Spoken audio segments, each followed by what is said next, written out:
साधी माणसं या मालिकेच्या आजच्या भागामध्ये आपण पाहत आहोत। आता मीरा सत्यासाठी छान मऊ लुसलुशीत अशी खिचडी बनवून घेऊन आलेली असते आणि खिचडी बनवून घेऊन आल्यानंतर ती आता इथे त्याला तो झोपलेला असतो तेव्हा म्हणत असते, अहो उठा की, मी तुमच्यासाठी छान खिचडी बनवून घेऊन आलेली आहे, तुम्ही थोडीशी खिचडी खाऊन घ्या ना। त्याचबरोबर खरं पाहायला गेलं तर तुमच्यासारखा नवरा मिळणं हे माझं भाग्यच आहे आणि तुमच्या आनंदासाठी इथे मी काहीही करू शकते असं मीरा बोलत असते। त्याचबरोबर सत्य आहे तिचं सगळं बोलणं ऐकत असतो, मुद्दामूनच झोपल्याचं नाटक करत असतो आणि खरंच तुम्ही माझी कधीच साथ सोडणार नाही किंवा मी सुद्धा तुमची कधीच साथ सोडणार नाही असं सुद्धा मीरा आता इथे बोलत असते। मीरा ह्या सगळ्या गोष्टी बोलत असताना तेवढ्यात सत्या पुन्हा म्हणत असतो, पुढे काय धूमकेतू असं म्हटल्यानंतर आता मीराला समजतं की आता इथे तो जागाच आहे म्हणून, आणि तो जागाच आहे ही गोष्ट समजल्याबरोबर, बोल ना धूमकेतू पुढे काय ग, तू आत्ता काहीतरी बोलत होतीस ना। तेवढ्यातच आता मीरा म्हणत असते, नाही नाही मी कुठे काय बोलत होते, नाही धूमकेतू मी ऐकलं ना, तू आत्ता काहीतरी पुढे बोलत होतीस, बोल ना, ऐकायला खूप छान वाटतंय बघ, काय बोलत होतीस ते एकदा तू बोलणार आहेस की नाही असं म्हटल्याबरोबर आता इकडे लगेचच सत्या म्हणत असतो, हो मला ऐकायचं आहे। आणि तेवढ्यातच आता आपण पाहतो की मीरा म्हणत असते, नाही तुम्ही ही खिचडी जी बनवलेली आहे ना ती पटकन खाऊन घ्या बरं, तुम्हाला त्रास होतोय ना, तुम्ही थकलेला आहात, दमलेला आहात ना, मग ही जी खिचडी आहे ना ती तुम्ही इथे पटकन खाऊन घ्या। तेवढ्यातच मीराचा फोन वाजतो आणि मीराला एक ऑर्डर मिळालेली असते आणि त्या ऑर्डरच्या संदर्भातच हा फोन आलेला असतो। तेव्हाच मीरा म्हणत असते, नका काळजी करू, तुमची ऑर्डर तुम्हाला उद्या वेळेतच पोच केली जाईल, आणि असं म्हणून ती आता फोन ठेवते। त्यावर लगेच सत्याच्या हातामध्ये जी खिचडी इथे तिने बनवून आणलेली असते ती खिचडी इथे ती त्याला देण्याचं काम करत असते।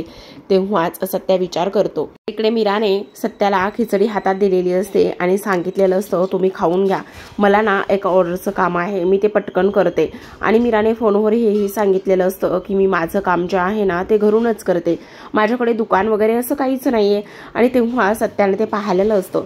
त्याचबरोबर आपण पाहतो की आता मीरा इथे तिचं ऑर्डरचं काम करण्यासाठी बसलेली असते आणि ऑर्डरचं काम करण्यासाठी बसल्यानंतर सत्या सुद्धा मनातच म्हणत असतो, धूमकेतू तुझं दुकान नाहीये ना, पण आता तुझं दुकान लवकरच होईल बघ, आणि हा सत्याचा वादा आहे असं म्हणत असतो।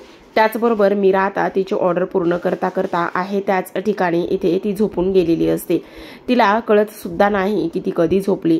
आणि तेव्हा तशीच बसल्या जागी झोपल्यानंतर आता जो सत्य आहे सत्य मात्र उठतो आणि उठल्यानंतर इथे मीराला सरळ करून झोपवण्याचं तो काम करत असतो। त्याचबरोबर इथे आता मीराला खरं तर छान अशी झोप लागलेली असते आणि सत्या सुद्धा तिच्याच बाजूला जाऊन तिच्याच पाशी झोपण्याचं काम करत असतो। आता मीराला इकडे जाग येते आणि ती पाहते तर सत्या तिच्या बाजूला झोपलेला असतो। तेव्हाच मीरा म्हणते, तुम्ही हे काय करायलाय? तेव्हा सत्या म्हणतो, तुला पाहायला लागलेलो आहे। काय काय काय करताय काय तुम्ही? हो नाही नाही नाही ग, म्हणजे त्याचं काय आहे ना धूमकेतू, तू ना अशी झोपली होतीस ना, आणि झोपलेली असल्या कारणाने मी तुला फक्त पाहत होतो। अच्छा असं आहे का? पण इथे तर माझं ना खरंच काम राहिलंय महत्वाचं असं म्हणूनच आता इकडे सत्या म्हणत असतो, हो तुझं काम राहिलंय धूमकेतू, आणि तुला झोप लागली होती म्हणून मी फक्त तुला इथे मदत करत होतो, म्हणजे तू अवघडली असतेस ना म्हणून तुला सरळ झोपवण्याचं काम करत होतो असं म्हणूनच आता इकडे सत्या आणि मीरा बराच वेळ गप्पा मारत बसलेले असतात। इकडे आता खरं पाहायला गेलं तर आता हा जो काही हार वगैरे आहे ते सुद्धा बनवायचं असतं आणि त्यामुळे आता इकडे सत्याला चहा घ्यायचा असतो। तेवढ्यातच मीराने जाऊन मस्त चहा आणलेला असतो आणि तो सत्यासाठी ती देत असते।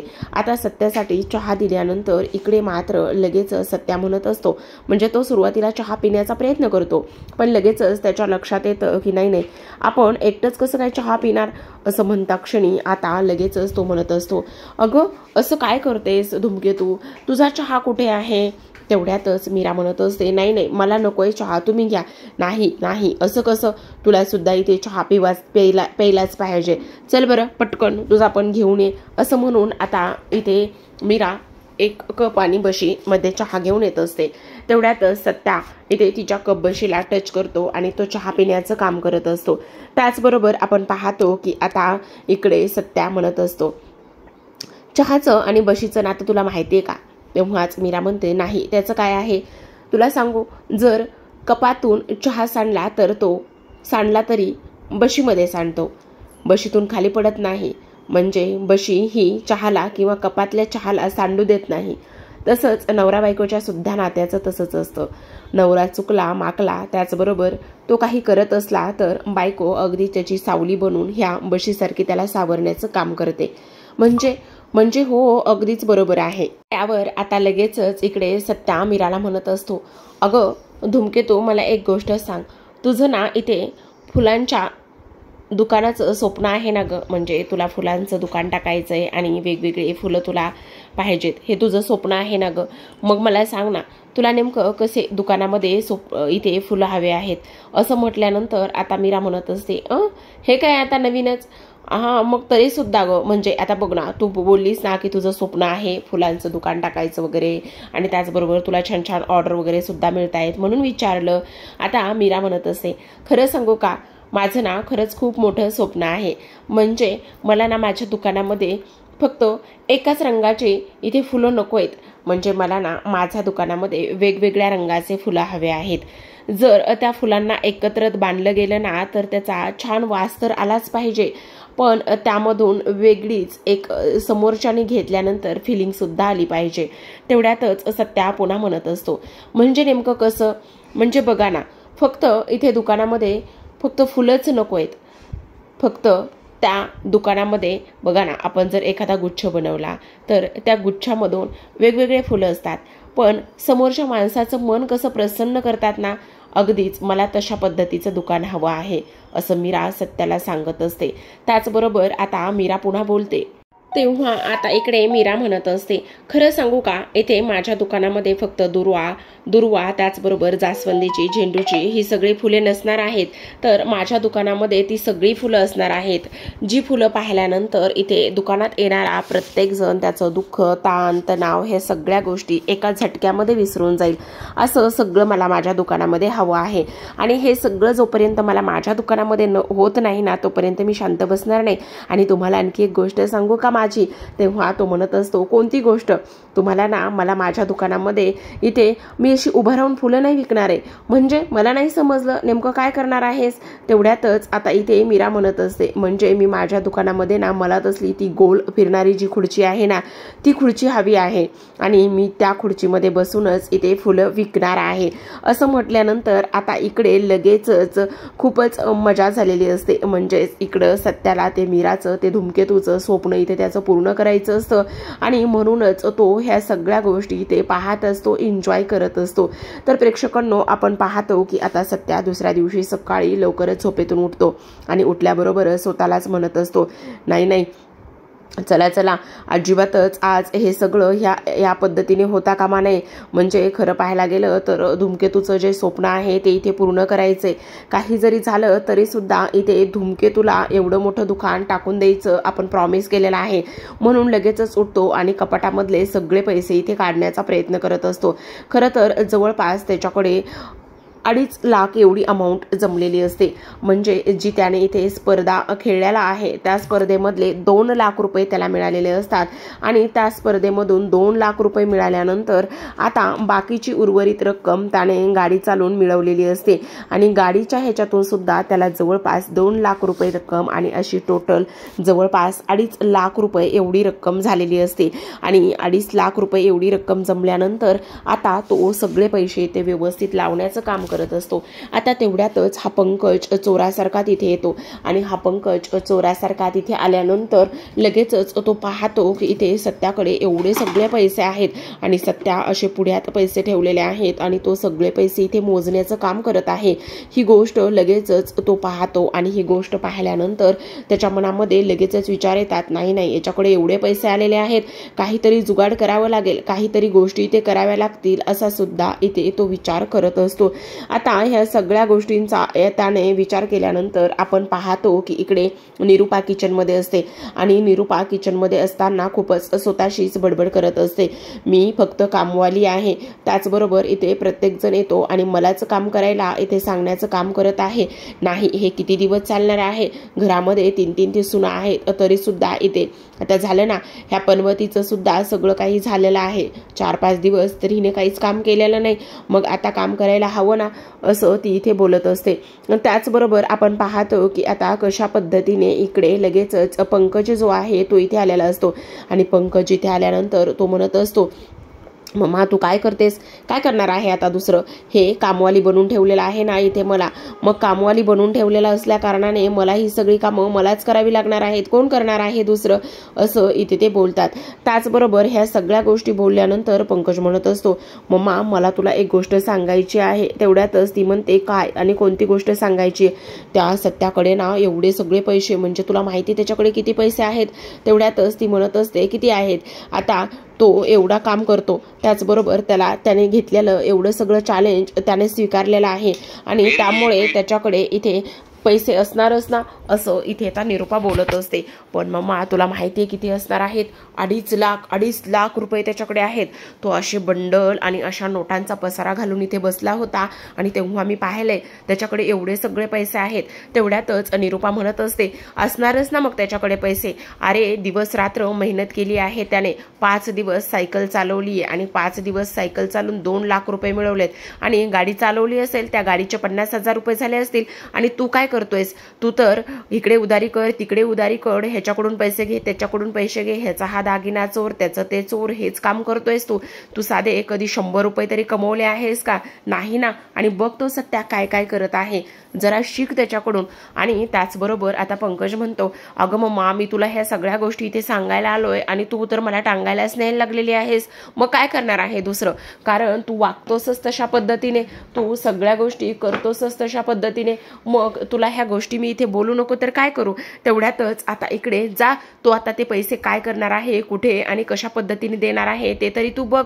तेवढ्यातच सत्या आता बाहेर आलेला असतो, छान तयार झालेला असतो आणि आजींचा आशीर्वाद घेत असतो. तेवढ्यातच आजी म्हणत असतात, काय मग आज काय सवारी आहे? हे बघ आजी, छान असा आशीर्वाद दे बघ, आज तुझा आशीर्वाद दिला ना तर तो अगदीच इथे फळाला लागतो, योग्य ठरतो. असं बोलल्याबरोबर आता लगेचच आजी म्हणत असतात, हो बाबा छान, मला एक गोड गोंडस असं आता पत्रुंड दे, म्हणजे मला ना आता पत्रुंडाचं तोंड बघायचं आहे. लवकरच बाबा एक छान असं बाळ गोंडस जन्माला घाल. असं बोलल्यानंतर सत्या थोडासा लाजतो आणि म्हणत असतो, काय ग हे आजी, असं कोणी बोलतं का? अरे असं काय बोलतो का? म्हणजे आता हे सगळं तर व्हायलाच पाहिजे की नाही? ह्या सगळ्या गोष्टी अशा पद्धतीने झाल्या तरच सगळं काही ते व्यवस्थित होणार आहे ना. अगं आजी ते बघू ग नंतर, पण आता मी जे काही कामासाठी चाललोय ना ते कामासाठी मला तुझा आशीर्वाद हवाय. म्हणजे बघ, तू जर मला आशीर्वाद दिलास ना तर सगळ्या गोष्टी कशा व्यवस्थित होतात, सगळ्या गोष्टी कशा व्यवस्थित मार्गी लागतात. म्हणून मी इथे मला तुझा आशीर्वाद हवा आहे, त्यामुळेच तू मला आशीर्वाद देणार आहेस का? असं म्हणता क्षणी आता लगेचच इकडे आजी म्हणत असतात, अरे माझा आशीर्वाद तर नेहमीच तुझ्या सोबत आहे आणि माझा आशीर्वाद इथे नेहमी तुझ्या सोबत असताना इथे मी कोणाला दुसऱ्याला आशीर्वाद देणार आहे? नाही ना. मग नेहमीच तुझं सगळं काही व्यवस्थित होईल, कल्याण होईल, भलं होईल, असंच आता इथे आजी बोलत असतात. आता आजींनी ह्या सगळ्या गोष्टी इथे बोलल्यानंतर इकडे मात्र लगेच सत्या तिथून निघून जात असतो. आता सत्या तर गेलेला असतो, पण सत्या जात असताना सगळ्यात महत्त्वाची गोष्ट म्हणजेच की जो पंकज आहे, पंकज इथे धावत धावत निघालेला असतो आणि पंकज धावत धावत निघाल्यानंतर आजीशी त्याची टक्कर होते.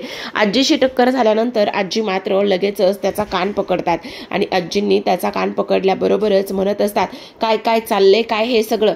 कुठे निघाला आहेस? सांग, बोल लवकर, बोल पटकन बोल, खरं खरं सांग, नाही तर माहिती ना कसा धुतला होता त्या दिवशी ते, बोल लवकर.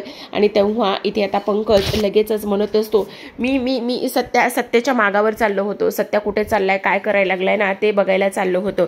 असं कसं? आता त्याचा पाठलाग करतोयस का? आणि कशासाठी त्याचा पाठलाग करतोयस? असं आता इथे त्या बोलत असतात.